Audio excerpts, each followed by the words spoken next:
नमस्कार, मैं हूं आपके साथ अनुष्का राय और आप देख रहे हैं रीडर्स फर्स्ट न्यूज। रायगढ़ जिले के भारतीय जनता पार्टी के युवा और जवान, कर्मठ और जमीन से जुड़े नेता गौतम अग्रवाल किसी परिचय के मोहताज नहीं है। भाजपा के दिवंगत पूर्व विधायक रोशनलाल अग्रवाल के सुपुत्र गौतम ने बचपन से ही राजनीति की घुट्टी पी है। स्वर्गीय रोशनलाल अग्रवाल एक मंजे हुए राजनीतिज्ञ थे जो अपनी ईमानदारी और दो टूक खरी बोली के लिए जनप्रिय थे। गौतम ने अपने पिता के गुण विरासत में पाए हैं। पिता से राजनीति का कखरा सीखने वाले गौतम के पास चुनाव संचालन का भी अनुभव है और आम जनता की नब्ज पकड़ने का कौशल भी। वर्तमान में रायगढ़ अंचल के लोकप्रिय दैनिक जनकर्म का संपादन कार्य संभाल रहे गौतम लंबे समय से पत्रकारिता से जुड़े हुए हैं। युवावस्था में ही जीवन के विविध क्षेत्रों का व्यापक अनुभव रखने वाले गौतम आज रायगढ़ भाजपा के सुदृढ़ आधार स्तंभों में से हैं। रायगढ़ विधानसभा क्षेत्र के लगभग लगातार दौरे से सुदूर ग्रामीण अंचल की जनता से उनकी अच्छी वाकफियत है। रीडर्स फर्स्ट से हुई बातचीत में उन्होंने बताया कि प्रदेश की जनता कांग्रेस शासन के भ्रष्टाचार और कुशासन से मुक्ति के लिए छटपटा रही है। इस बार प्रदेश में भाजपा की वापसी सुनिश्चित है। विभिन्न मुद्दों पर गौतम अग्रवाल ने रीडर्स फर्स्ट से अपने विचार साझा किए। पेश है बातचीत के चुनिंदा अंश। आज हमारे रूबरू कार्यक्रम में भाजपा के युवा नेता गौतम अग्रवाल जी मौजूद हैं। गौतम अग्रवाल एक शानदार विरासत के सुयोग्य उत्तराधिकारी हैं। आइए हम उनसे मिलते हैं और जानते हैं उनके बारे में। हमारे चैनल में आपका बहुत बहुत स्वागत है। हमारे दर्शक सबसे पहले आपके बारे में जानना चाहेंगे। मैं भाजपा का एक कार्यकर्ता हूं और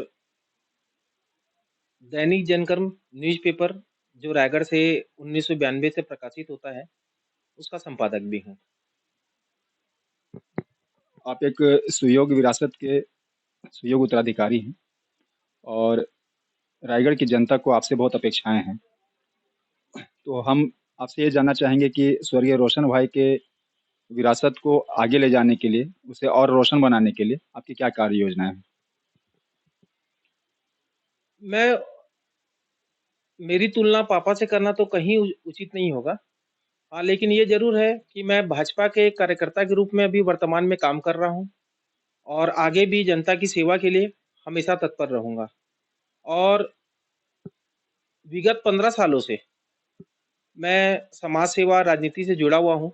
पापा के विधायकी कार्यकाल में भी मेरी यही सोच रहती थी कि ज़्यादा से ज़्यादा लोगों के काम करवा पाएँ, रायगढ़ का विकास हो, उसी ओर मैं आगे भी काम करूँगा।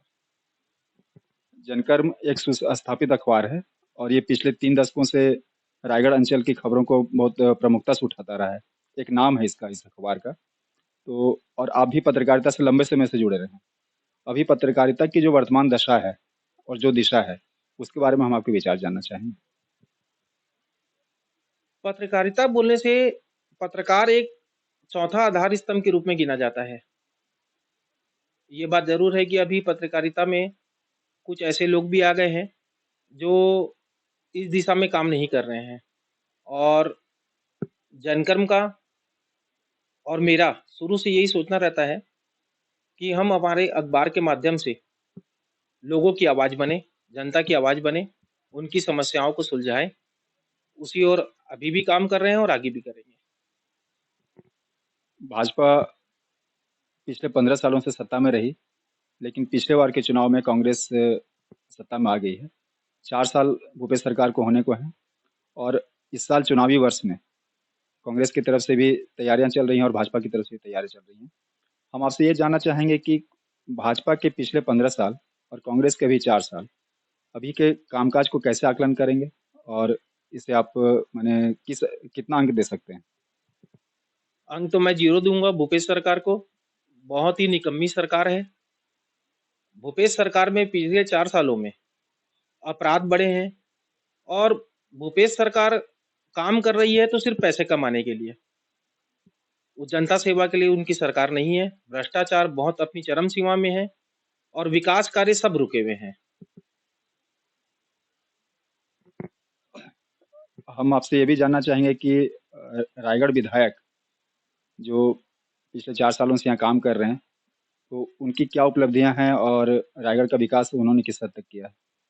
उपलब्धियाँ तो मैं आपको बताया कांग्रेस सरकार की, रायगढ़ विधायक की या छत्तीसगढ़ में सब मंत्रियों की, 0 है। विकास कार्य अगर आपको देखना है तो आप सड़कों की हालत देखो। रायगढ़ से घरघोड़ा जो 35 मिनट में सफ़र तय हुआ करता था, आज ऐसा लगता है कि हम कोई जंगल में जा रहे हैं। जाना आदमी का आवागमन पूरा दुर्भर हो गया है। धूल खा रहे हैं लोग और बहुत परेशान हैं। और नगर निगम हो कि कोई भी सरकारी कार्यालय हो, कहीं पे भी बिना पैसे के कोई काम नहीं हो रहा है। रायगढ़ हमारे देश के उन चुनिंदा शहरों में है जो आज प्रदूषण की भयानक समस्या को झेल रहे हैं, बल्कि ये टॉप 10 की लिस्ट में भी आता है। तो ऐसी स्थिति में हम जानना चाहेंगे कि प्रदूषण की समस्या का यहाँ निवारण कैसे होगा और इसके लिए कौन उत्तरदायी है? पूरी तरह से प्रदूषण जितना बढ़ रहा है उसके लिए उत्तरदायी भूपेश सरकार है। रायगढ़ में मेरे को याद नहीं है कि पिछले 4 सालों में कहीं भी किसी भी उद्योग का एएसपी जाँच किया गया हो, प्रदूषण रोकने के लिए कोई उपाय किया हो गया हो। आज फ्लाई ऐश को देखेंगे तो फ्लाई ऐश सड़कों में डंप किया जा रहा है। लोग जहाँ से जा रहे हैं, फ्लाई ऐश उनके पूरे चेहरे में उड़ के आ रहा है, जो कि उनके स्वास्थ्य के लिए बहुत हानिकारक है। और प्रदूषण रोकने के लिए सरकार के पास काफ़ी उपाय होते हैं, लेकिन जाँच शून्य है। ऐसी स्थिति में आप क्या सजेस्ट करेंगे कि कदम कहाँ से उठने चाहिए? जनता से, सरकार से या फिर उद्योगपतियों से? प्रदूषण रोकने के लिए सबसे बड़ा चीज़ तो ये है कि सबसे पहले तो अब ये होना चाहिए कि रायगढ़ जिले में बहुत ज़्यादा उद्योग आ चुके हैं। उसमें लगाम लगनी चाहिए कि आगे और एक्सपेंशन ना हो, नए उद्योग ना लगें और जितने उद्योग हैं, वो प्रदूषण रोकने के समस्त उपकरणों को नियमित रूप से चालू करके प्रदूषण रोकने का वो करें। जैसे फ्लाई ऐश के लिए पहले एक नियम हुआ करता था कि फ्लाई ऐश डंप यार्ड बनेगा, जिसमें एक पॉन्ड खोद के फ्लाई ऐश को वहाँ डंप किया जाएगा, ऊपर में मट्टी तोप के वो किया जाएगा। लेकिन अभी खुलेआम भूपेश सरकार में फ्लाई ऐश के लिए ओपन अनुमति दी जा रही है, जो सड़कों में फ्लाई ऐश अनियंत्रित ढंग से फेंका जा रहा है।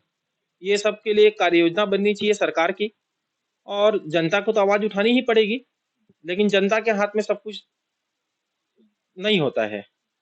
वो कार्यशैली भूपेश सरकार को बनानी चाहिए, जो कि वो बनाने में नाकाम है और हमारी भाजपा की सरकार अगर आती है, तो इसमें ठोस कदम उठाए जाएँगे। ये चुनावी साल है और हम आपसे जानना चाहेंगे एक युवा नेता होने के नाते कि इस वर्ष भाजपा किन मुद्दों को लेकर चुनाव में उतरेगी? मुद्दे तो बहुत सारे हैं, भाजपा का तो शुरू से यही रहता है कि जनता के काम हो, विकास कार्य हो। भाजपा सरकार में पूरे छत्तीसगढ़ में बहुत विकास कार्य हुए और अभी प्रमुख मुद्दा तो ये है कि भ्रष्टाचार अपनी चरम सीमा में है। तो मुख्य मुद्दा तो रहेगा भ्रष्टाचार और भी कई मुद्दे हैं, जिसको लेके भाजपा चुनावी मैदान में उतरेगी। अंतिम सवाल हमारे दर्शकों को और यहाँ की जनता को आप क्या संदेश देना चाहेंगे?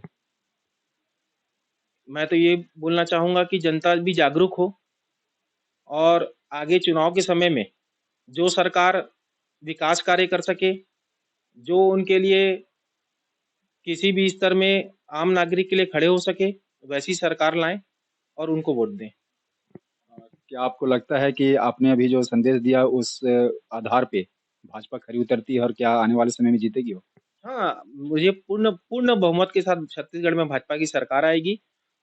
जनता बहुत ही ज़्यादा परेशान है भूपेश सरकार से, कांग्रेस सरकार से और भाजपा पूर्ण बहुमत से अपनी सरकार लाएगी और रायगढ़ में भी पाँचों विधानसभा पूरी भाजपा परिवार एकजुट होकर चुनाव लड़ेगी और जीत हासिल करेगी। आपका बहुत-बहुत धन्यवाद। आपने हमारे चैनल को अमूल्य समय दिया। Thank you very much.